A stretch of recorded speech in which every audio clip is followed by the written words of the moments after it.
1,00,000 మంది శివభక్తులతో కలిసి మహారుద్రాక్ష పూజలో పాల్గొనండి. వెంటనే కాల్ చేసి మీ పేరును నమోదు చేసుకోండి. నమస్తే, welcome to Suman TV. Present మనతో పాటు ఉన్నారు అనలిస్ట్ నందూరి రవికుమార్ గారు. నమస్తే సార్. నమస్తే సార్, ఆర్బీఐ ఇప్పుడు డిజిటల్ కరెన్సీ అంటే పేపర్లెస్ కరెన్సీని తీసుకురాబోతుందని చెప్పేసి కొన్ని వార్తలు చూస్తున్నాం. అంటే ఇప్పుడు 10 రూపీస్, 20 రూపీస్, 50 రూపీస్, 100, 500 నోట్స్ ఇవన్నీ కూడా మరి ఇంకా చెల్లవా అనే ఒక కన్ఫ్యూజన్ కూడా చాలా మంది ఉన్నారు. అసలు ఏంటి పేపర్ కరెన్సీ రావడానికి కారణాలు ఏంటంటే? చాలా చక్కటి ప్రశ్న ఇది. గతంలో కూడా ఒకసారి చెప్పుకోవడం జరిగింది. 500 రూపీస్ నోట్లు, 200 రూపీ నోట్లు, 100 రూపీ నోట్లు, డినామినేషన్ మొత్తం అన్నీ కూడా, ఈ డినామినేషన్స్ అన్నీ కూడా ఇది వరకు మనకి 1000 రూపీస్, 2000 రూపీస్ ఏమైనాయి, ఆపేసారు, మొత్తం మటుమాయం అయిపోయినాయి. మొత్తాన్ని సరెండర్ చేసేయమన్నారు. మొత్తం డ్రైవ్ చేసి బ్యాంకుల ద్వారా మొత్తం తెప్పించేసేసారు. ఇలా ఎక్సర్సైజ్ చేసి చాలా మటుకు మనీని, అంటే బ్లాక్ మనీని, ఇళ్లలో దాచుకున్నవి, ఇక్కడ దాచుకుని అక్కడ దాచుకున్న మనీని సర్క్యులేషన్లోకి తీసుకొచ్చారు. అందులో చాలా మేర సఫలీకృతం అయ్యారు ఇదే మోడీ గవర్నమెంట్. ఇప్పుడు ఇదే మోడీ గవర్నమెంట్ మీద పర్టికులర్గా మనకు తెలుసు, ఎలక్షన్స్ అప్పుడు సిబిఎన్ గారు 500 రూపీ నోట్స్ కూడా ఆపేయాలి అని చెప్పి ఆయన చెప్పడం జరిగింది. సో ఇప్పుడు ఆ డైరెక్షన్లో సైలెంట్గా, ఎవరికి ఏమిటి క్లారిటీ లేదు. ఈ రోజు దాకా రద్దు చేస్తారా, ఇంకా పనికిరావా, చలామణిలో ఉండవా, ఎవరికీ తెలియదు. కానీ సైలెంట్గా ఆర్బీఐ ఒక గైడ్లైన్స్ ఇచ్చింది. ప్రతి బ్యాంకుకి కూడా ఒక వ్యాలే, అంటే మనం ఇప్పుడు పేటీఎం వ్యాలే ఉంది కదా, పేటీఎం ఉందా, పేపాల్ ఉందా, అమెజాన్ ఉందా, ప్రైవేట్ ఇంకా మనకి ఈవెన్ ఎయిర్టెల్ వాళ్ళు కూడా వ్యాలే పెట్టుకున్నారు. చాలా కంపెనీస్, కార్పొరేట్స్ వ్యాలే పెట్టారు. వ్యాలేలో ఉన్నదేంటి, మన డబ్బులు బ్యాంక్ అకౌంట్లో నుంచి ఆ అకౌంట్కి లింక్ చేసి ఈ డబ్బులు ఈ విధంగా అకౌంట్ టు అకౌంట్ ట్రాన్స్ఫర్ అవుతున్నాయి తప్ప ఏమన్నా మూవ్మెంట్ ఆఫ్ నోట్స్ ఉన్నాయా? లేవు. సో అందువల్ల ఏంటంటే దిస్ ఇస్ కాల్డ్, అంటే మనకి ఇన్విజిబుల్గా ట్రాన్సాక్షన్స్ జరిగిపోతున్నాయి ఆన్లైన్లో. ఇప్పుడు దాన్ని ఆర్బీఐ ఏంటంటే ప్రతి బ్యాంకు కూడా, అంటే SBI, bank of Baroda, ICICI bank, అన్ని బ్యాంకులు కూడా ఈ విధంగా ఒక కరెన్సీ మనకు బ్యాంక్ టు బ్యాంక్ కూడా మారుకునేలాగా, వాళ్ళ అకౌంట్ నుంచి వాళ్ళకే కాకుండా మార్చుకునేలాగా ఒక డిజిటల్ కరెన్సీని ఇంట్రడ్యూస్ చేయాలని చెప్పి నిర్ణయం తీసుకోవడం జరిగింది. అందువల్ల ఇలాంటివన్నీ కూడా హడావిడి చేసేస్తున్నారు, అందరూ అడుగుతున్నారు.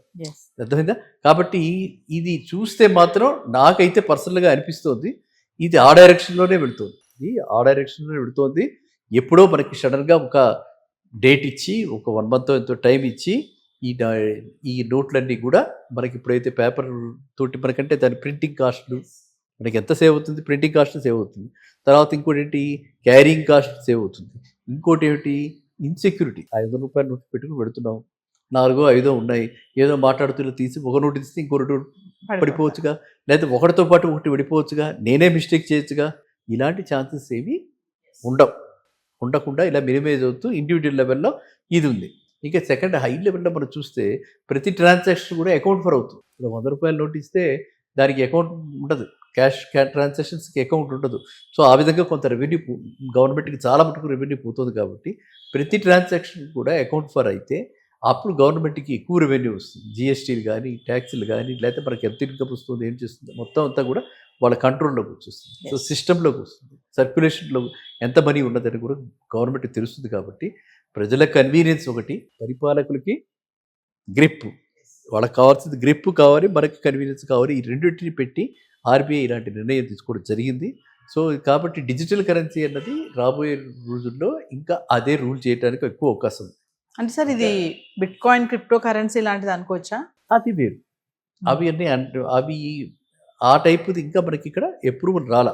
క్రిప్టో కరెన్సీ మనకి లీగల్గా, అదేగా బిట్ కాయిన్స్ అవే కదా, బిట్ కాయిన్స్, ఇథెరియం కాయిన్స్, అవి ఇంకా మనకి లీగల్గా ఇక్కడ ఆ ట్రాన్సాక్షన్స్ కాదు. కానీ ఖచ్చితంగా ఎందుకంటే మోడీ గారి గవర్నమెంట్లో మనం చూస్తున్నది ఏంటంటే, ఆయన ఎంతసేపు అయినా సరే ఏదో ఒక విధంగా ఈ డాలర్ డిపెండెన్సీ తగ్గించాలి, డాలర్ ఆధిక్యత తగ్గించాలి అని చూస్తున్నారు. కాబట్టి మనం కూడా ఒక ఇండియన్ బిట్ కాయిన్, మనకు కూడా అలాంటివి వచ్చే అవకాశం చాలా ఉంది.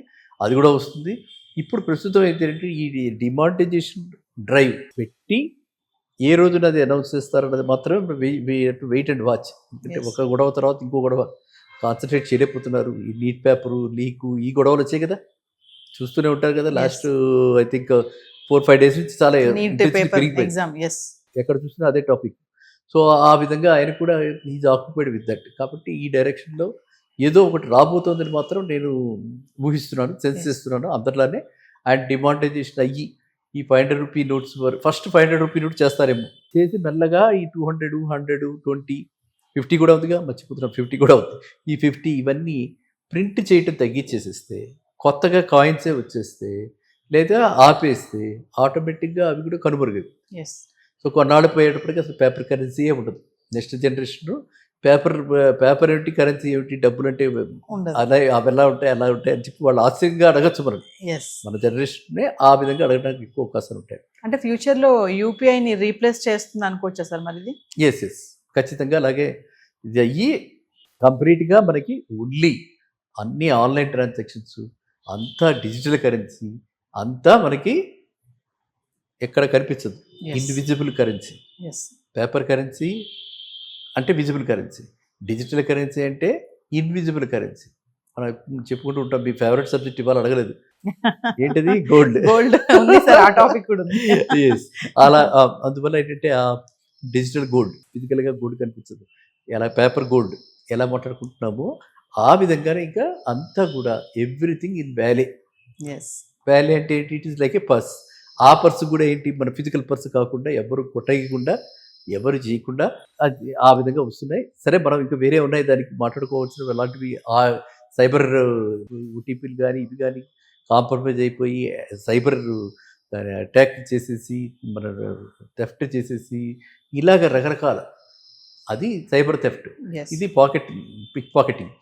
ఈ విధంగా అందరూ మనుషులు ఏంటంటే ఏదో ఒక విధంగా క్రిమినల్ మైండ్ తోటి మనం ఎన్ని రిఫార్మ్స్ తెస్తుంటే దానికంటే ముందరే ఈ క్రిమినల్ మైండ్ తోటి దీన్ని ఎలాగా కొట్టాలి, ఛేదించాలి, ఎలాగ మనం సాధించాలి, ఈజీ మనీ ఎలా రాబట్టుకోవాలని చెప్పి ఇదే ఆలోచనలో వాళ్ళ దానిలో ఉన్నారు, వీళ్ళు వీళ్ళ దానిలో ఉన్నారు. బట్ ఏదైనా సరే ఇది ఒక మంచి సంకేతం. ఇది ఒక మంచి సంకేతం. మనం చాలా మటుకు ప్రొటెక్ట్ అవుతాం. మన జాగ్రత్తలో మనం ఉండాలి. అందరికీ మనం జాగ్రత్త, అంతేనా? జాగ్రత్త Awareness. ఖచ్చితంగా. అది అందువల్ల ఆ విధంగా ఉంటే బాగుంటుంది. Thank you. Thank you.